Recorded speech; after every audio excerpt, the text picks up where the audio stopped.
রহমতুল্লাহ। সম্মানিত বাফুবাসী, আমি ডাক্তার মোহাম্মদ রহমতুল্লাহ। এই শাওয়াল মাসে পবিত্র উমরা হজ পালনের উদ্দেশ্যে আগামী শনিবার 12 এপ্রিল পবিত্র সৌদি আরবে মক্কা এবং মদিনা শরীফের উদ্দেশ্যে যাত্রা করছি। আমি এবং আমার পরিবার, আমার সন্তানরা সহ সবাই আমরা মক্কার উদ্দেশ্যে মদিনার উদ্দেশ্যে যাত্রা যাচ্ছি এবং ইনশাআল্লাহ ফেরত আসবো 21শে এপ্রিল সোমবার। ইনশাআল্লাহ আপনারা আমাদের 22শে এপ্রিল থেকে আবার আমার কর্মস্থলে ফেরত পাবেন। যার যে কোনো সমস্যা 22শে এপ্রিল থেকে সেবা নেওয়ার সুযোগ পাবেন। আমি আশা করবো আপনাদেরকে সেবা দিতে পারবো এবং আপনাদেরকে সুস্বাস্থ্য কামনা করবো। সবসময় আপনাদের সেবা করার জন্য চেষ্টা করবো। আসসালামু আলাইকুম। আপনারা আমার জন্য, আমার পরিবারের জন্য দোয়া করবেন।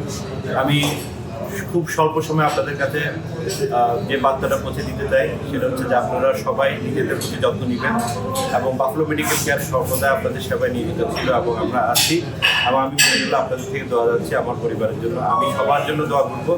আমি স্বল্প সময় আপনাদের সবাইকে জানিয়ে দিতে পারিনি, তাই মিডিয়ার মাধ্যমে বাফলো বাংলা, নন্দন টিভি, দেশবাণী টিভি এবং নন্দন বাফলো দর্পণ ওনাদের মাধ্যমে আপনাদেরকে এই বার্তাটা পৌঁছে দিতে চাই। আর আজকে এই প্রোগ্রামে আমি এসেছি আমার বন্ধু ডাক্তার আহসান সুমন ডিরেক্টর, তাকেও ধন্যবাদ জানাই এবং যারা আমার সাথে এই আজকে প্রোগ্রামে এসেছেন সবাইকে আমি ধন্যবাদ জানাচ্ছি। সবাই আমার জন্য দোয়া করবেন এই বলে আমি বিদায় নিচ্ছি। প্লিজ আপনারা সবাই সুস্থ থাকবেন এবং আমার জন্য দোয়া করবেন।